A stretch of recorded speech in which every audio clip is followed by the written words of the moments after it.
참 좋으신 우리 주님의 은혜와 평강이 교우 여러분들과 함께 하시기를 빕니다. 아멘. 제가 목사가 되기 전에 전도사 사역 시절에 시각장애인 교회에서 사역을 했었던 경험이 있습니다. 눈이 잘 보이지 않는 시각장애인 아시죠? 그런데 그 시각장애인 교회에서 하지 못하는 설교 본문이 있습니다. 그게 어디냐? 바로 오늘 실로암 본문이에요. 하지만 찬양은 많이 부릅니다. 실로암 찬양. 그 찬양을 부를 때 얼마나 은혜가 되는지 몰라요. 시각장애인 분들께서는 눈이 보이지 않으시기 때문에 제대로 보지는 못하지만 청각이 굉장히 많이 발달되어 있습니다. 그래서 그 음으로 잘 듣는 귀로 정확한 음을 내세요. 화음도 아주 잘 맞고.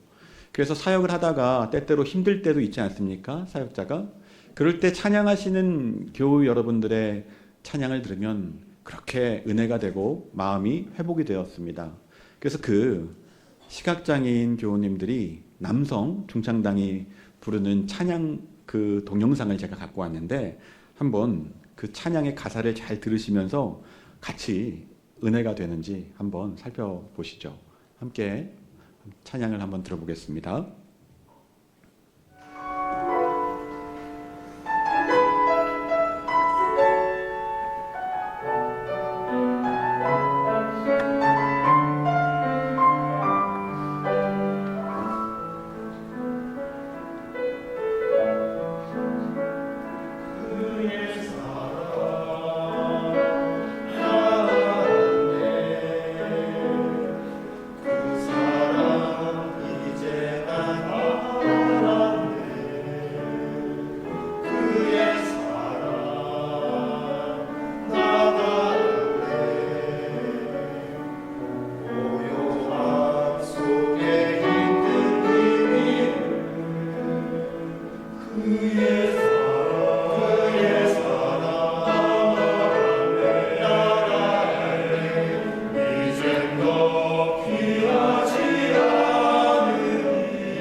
주님의 사랑을 이제 알았다는 고백이 참 아름답죠.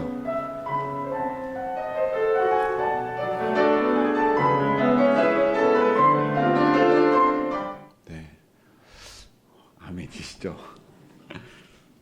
제가 이 영상을 보여드린 이유가 있습니다. 왜냐하면 이 찬양하셨던 분 중에서 한 분, 이 봉 집사님이라고 하는 요 가운데 계신 요 분이 겪으셨던 일을 좀 소개함으로써 오늘 설교를 시작하려고 합니다. 보통 시각장애인 분들은 홀로 어딘가를 나가지 못합니다. 그래서 도우미 분들과 같이 이동을 합니다. 도우미 분들이 시간이 할당되어 있는데 그분들이 시간을 할당받지 못하면 강아지를 끌고 가거나 그마저도 여의치 않으면 여러분 혹시 길 가다가 이러한 분들 보신 적 있으십니까? 이분이 케인이라고 하는데 주머니에서 딱 펼치면은 이렇게 접는 이런 지팡이입니다. 그래서 그 지팡이를 가지고 탁탁탁탁 치면서 이제 이동을 하시는 거예요. 이 봉집사님이 어느 날 외부에 나가실 일이 있어서 전철을 타고 가시는 길이었다고 합니다. 그런데 전철을 타고 가시는 길에 누군가가 하면서 치더랍니다. 그러면서 말을 건네요.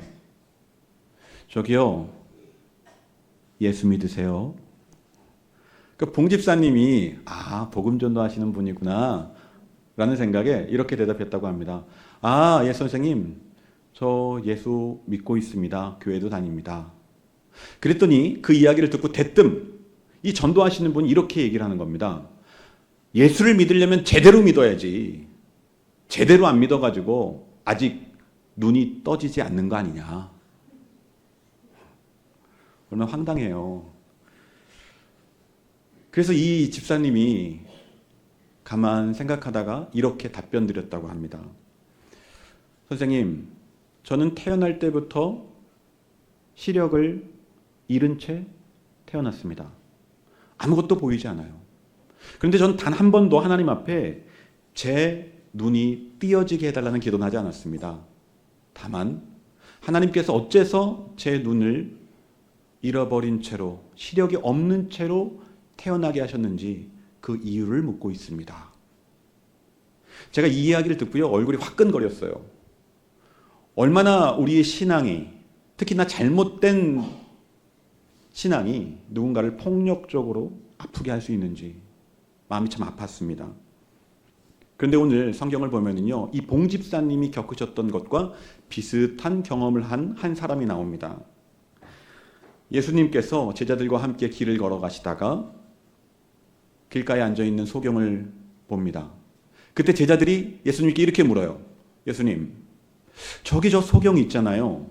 저 소경이 저렇게 눈이 먼 것은 누구 죄 때문입니까?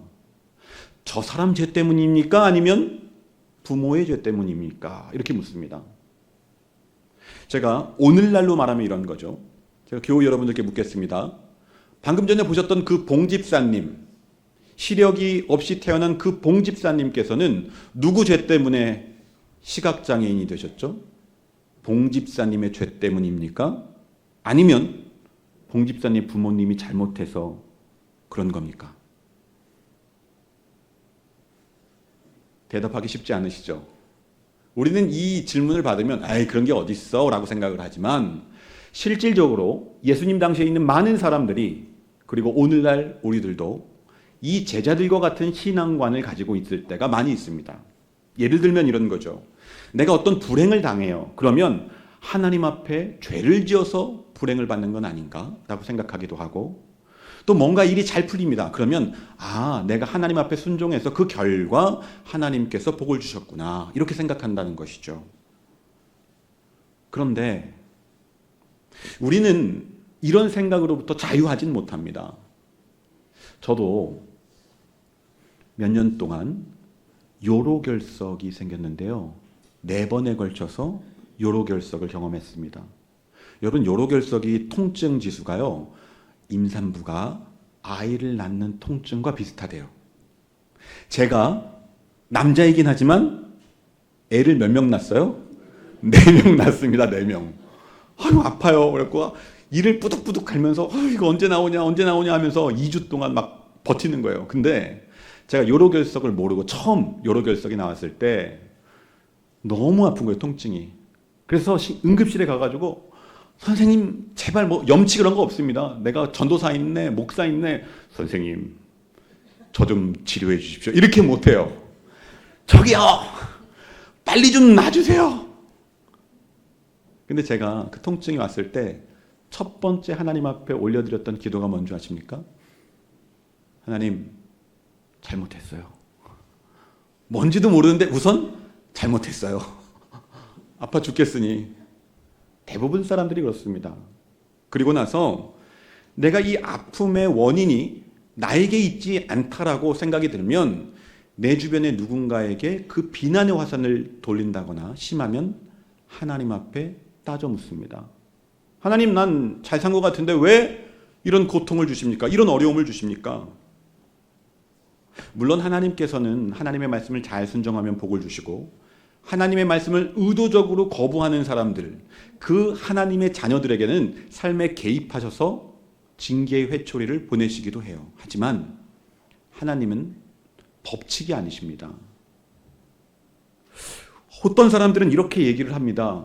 하나님께서 예수님의 말씀을 잘 들으면, 순종하면 어떻게 되느냐? 기적이 일어난다. 그럼 우리가 원하는 기적이 일어나지 않으면 그 까닭은 뭐냐? 너가 순종하지 않았거나 하나님을 향한 믿음이나 정성이 부족했기 때문 아니냐? 신앙을 아주 기계적으로 생각합니다. 그래서 마치 법칙처럼 투입되는 것이 있으면 결과가 있는데, 하나님 말씀에 대한 순종은 좋은 것, 불순종은 심판, 이렇게 생각한다는 것이죠. 마치 이 법칙을 하나님처럼 생각하는 거예요. 물론 이건 천국 가서는 이 법칙이 그대로 작용됩니다. 하지만 이 땅에서는 그렇게 단순하진 않아요.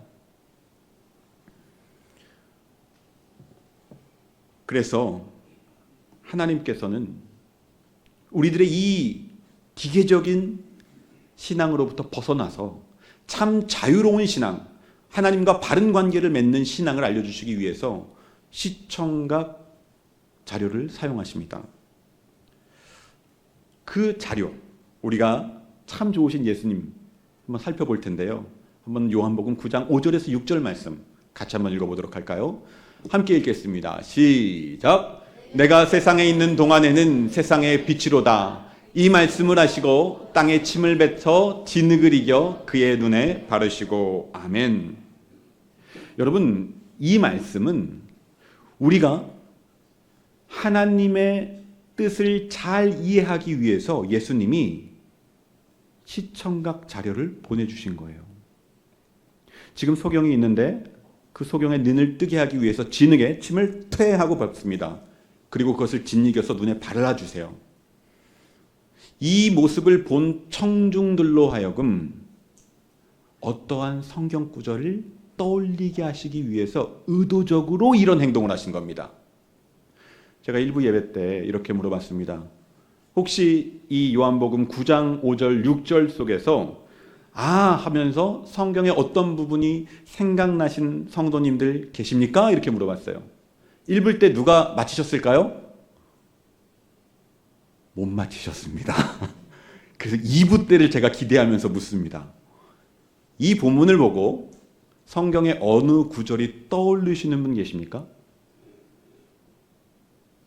장로님 입을 뻥긋뻥긋 하시는데 어디요? 맞게 말씀하신 것 같아요. 어디? 정답입니다. 창세기 말씀이 떠오르게끔 하신 거예요. 창세기 2장 7절 말씀 우리 다 같이 한번 읽어볼까요? 함께 읽겠습니다. 시작! 여호와 하나님이 땅의 흙으로 사람을 지으시고 아멘. 그러니까 예수님께서요 창세기 2장의 말씀이 떠오르도록 행동하시는 거예요.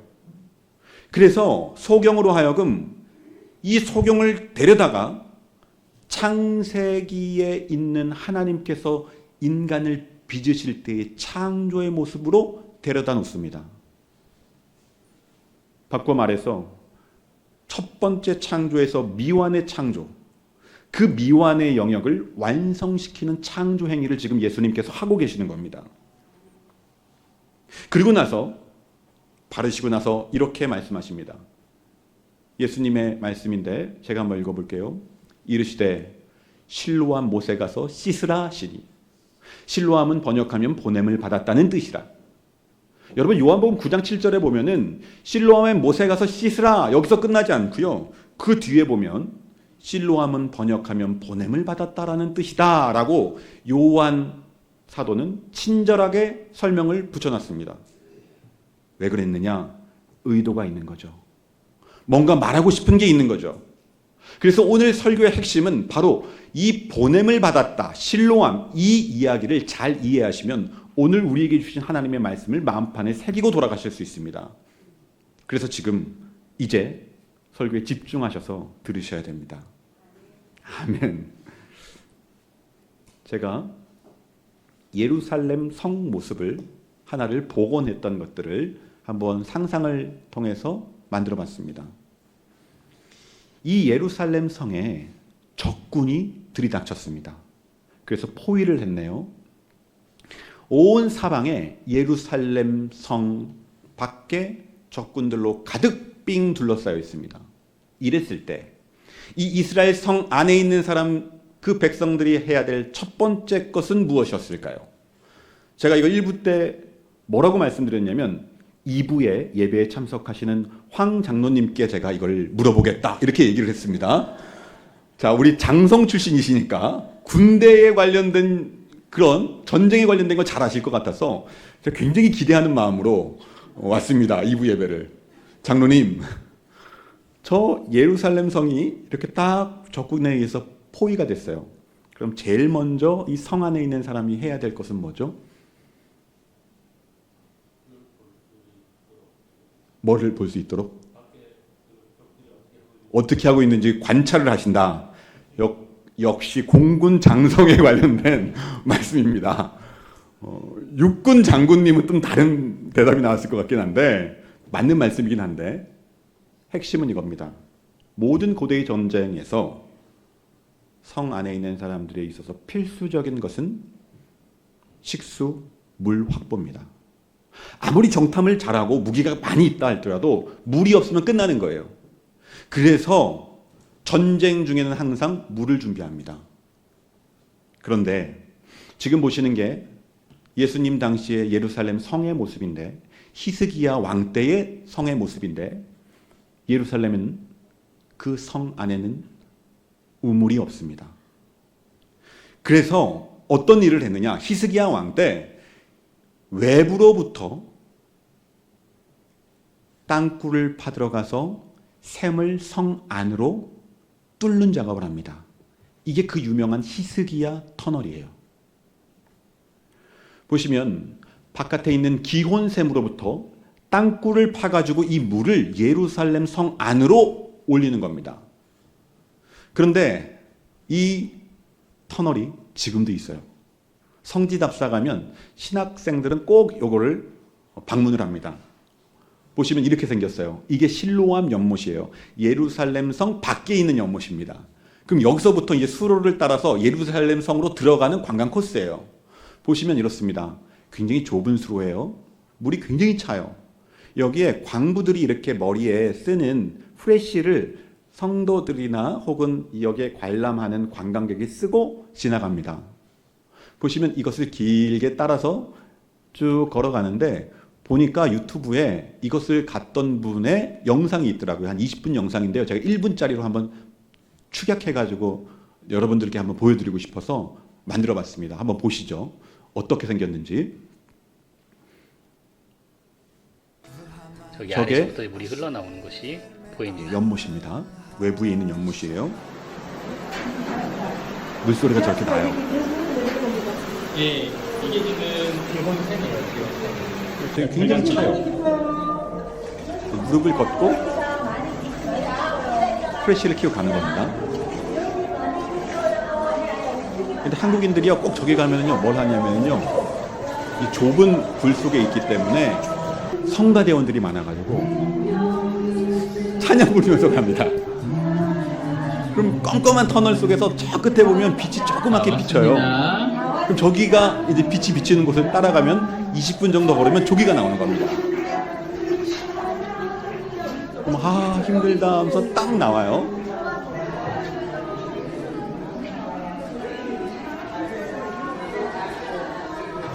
저렇게 생겼구나.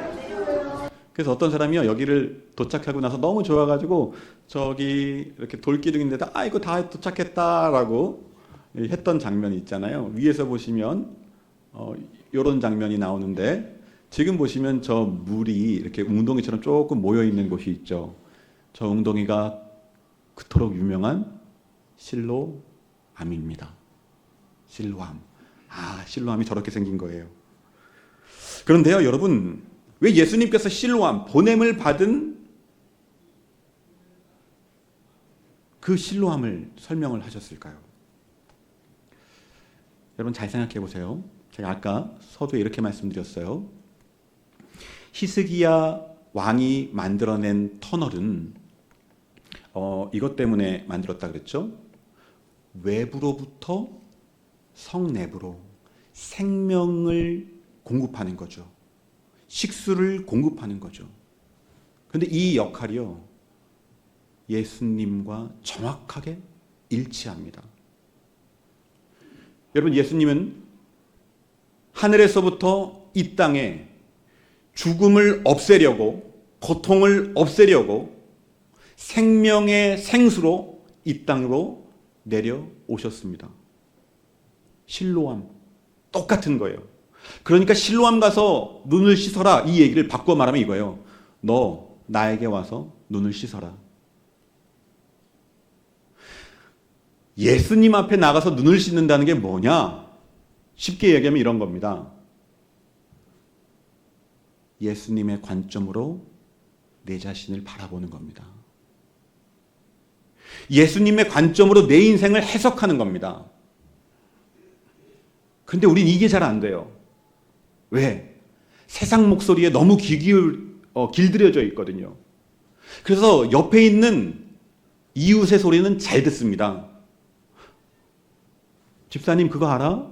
우리 아들 요번에 명문대 갔잖아. 그러면 그 소식을 듣고요, 마음이 심란합니다. 우리 옆집에 보니까 글쎄 여기에 집을 샀는데 재건축이 됐대. 심란합니다. 왜요?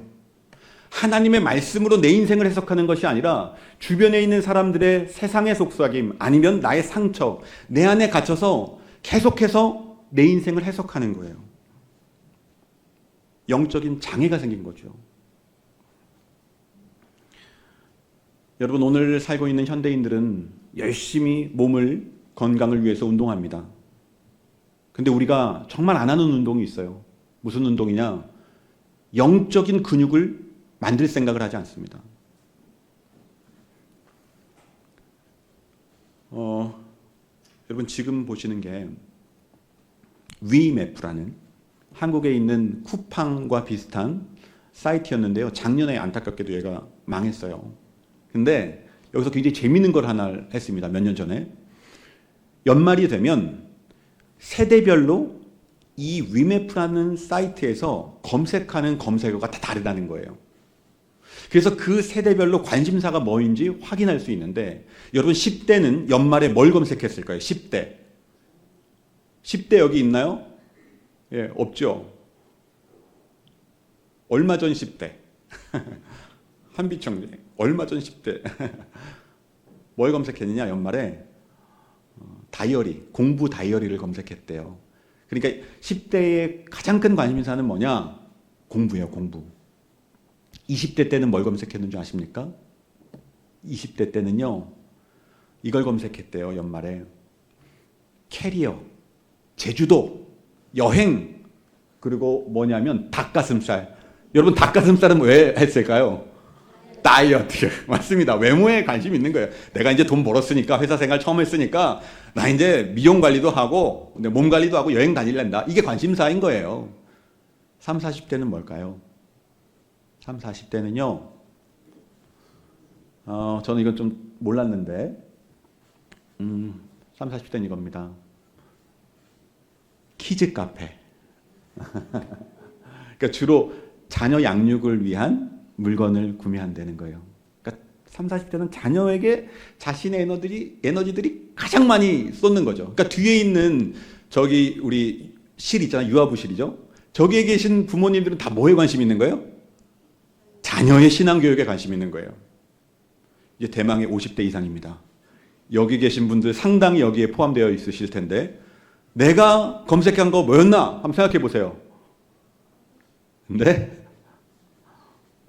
보면은요, 놀랍게도 브라질 너트, 그러니까 건강 관련되는 거, 게루마늄 팔찌, 최근에 업데이트 됐답니다. 또 하나가 나왔어요. 임영웅 티켓. 그게 최근 업데이트 됐답니다. 그러니까 저런 거 검색하는 거예요. 자기 나이에 맞는 고민하면서 사는 거예요.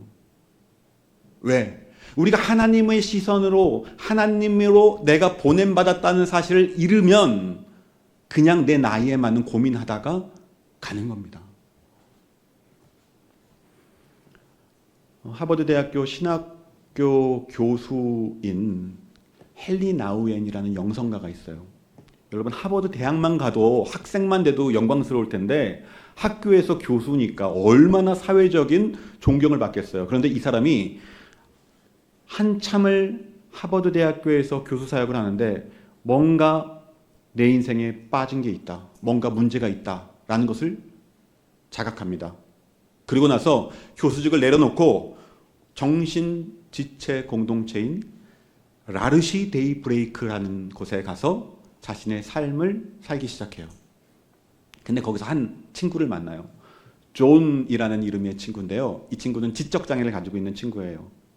근데 이 친구는 할 줄 아는 말이 두 마디밖에 없습니다. 안녕 그러면 인사를 안 해요. 가만히 있어요. 그러다가 기회를 봐서 이 헨리 나우엔에게 탁 하고 말을 건넵니다. 첫 번째 말이 무엇이냐? 이거예요.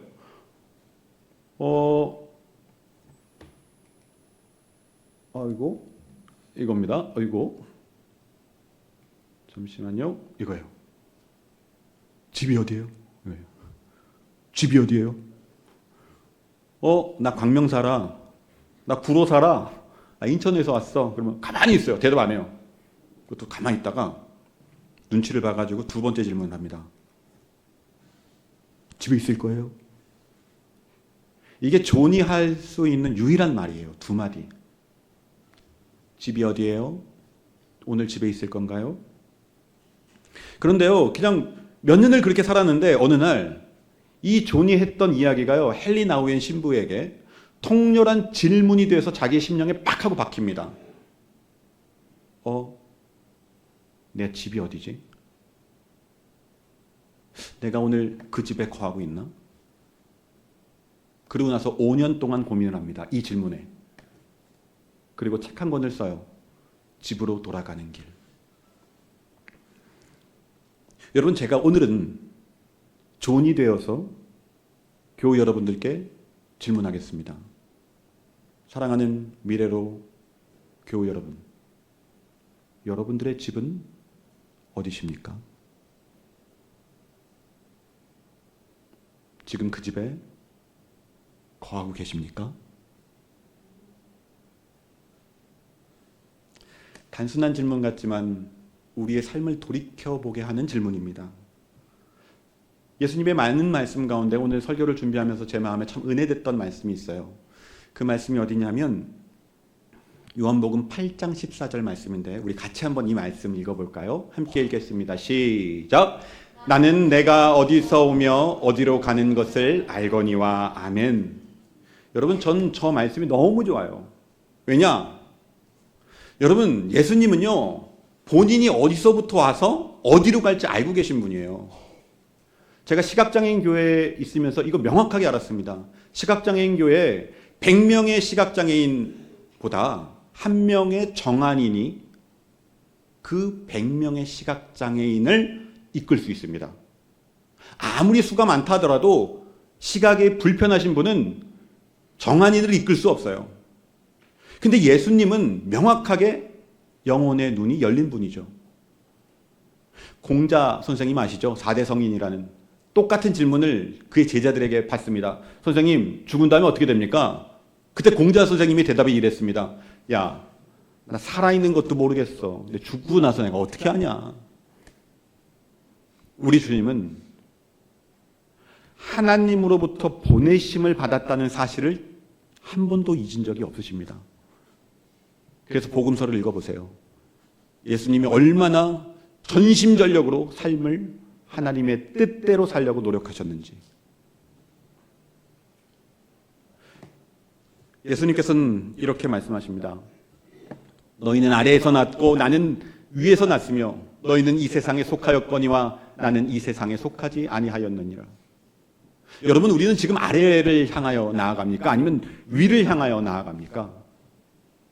아래를 향하여 나아간다는 것은요, 세상 욕심, 세상 두려움에 옴짝달싹 못한다는 이야기예요.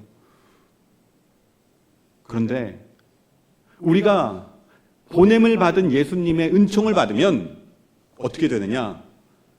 우리를 들어서 우리의 시선을 하나님을 바라보게 하고 위를 향하여 우리로 하여금 이끄십니다. 아멘. 이것을 일컬어 성경은 은혜, 은총이라고 얘기를 해요. 여러분, 제가 맨 설교 처음에 이런 얘기를 했습니다. 좋으신 주님의 은혜와 평강이 여러분들에게 임하길 빕니다. 여러분, 은총은요, 우리의 시선을 하늘로 향하게 하는 힘이에요. 그랬을 때 평화가 임하는 거예요. 우리의 시선이 땅에 있을 때는 평화가 없습니다. 꼭 내 아들보다 더 잘난 옆집 아들이 있어요. 나보다 훨씬 더 잘 사는 옆집 누군가가 있어요. 그래서 최고의 하나님께 최선의 예배를 드리는 것은 무엇이냐? 이 예배 속에서 우리의 닫혔던 영안이 열리는 겁니다. 하나님의 가치를 가지고 나의 인생을 재해석하는 겁니다. 그래서 은혜 받은 예배, 최고의 예배를 드린 후에 우리의 삶을 보면서 그 예배가 하나님 앞에 연락되었는지 아닌지가 분별되는 거예요. 예배를 드리고 길을 나섭니다. 우리 끝나고 나서 국수 먹잖아요. 진짜 맛있더라고요. 근데 국수 먹으면서 무슨 얘기 하세요? 아, 글쎄 하면서 하나님의 말씀 속에서 말씀으로 우리가 코이노니아, 교제가 일어나야 되는데 말씀 다 없고 우리끼리 즐거운 이야기를 한다면 그것은 최고의 하나님께 최선의 예배를 드리지 못한 것이 되는 겁니다. 사랑하는 교우 여러분, 이제 예배의 시작입니다. 어떤 예배의 시작? 2부 예배는 끝났지만 일주일 동안 삶의 예배를 드리시고 그 열매를 가지고 다음 주에 제단 앞으로 나오시는 겁니다. 그리고 나의 인생은 하나님이 나에게 주신 목적에 부합하면서 살아가야 됩니다. 그 하나님께 이번 한 주 질문하시고 들으시고 하나님과 동행하시는 교우 여러분들 되시기를 진심으로 바라겠습니다. 아멘.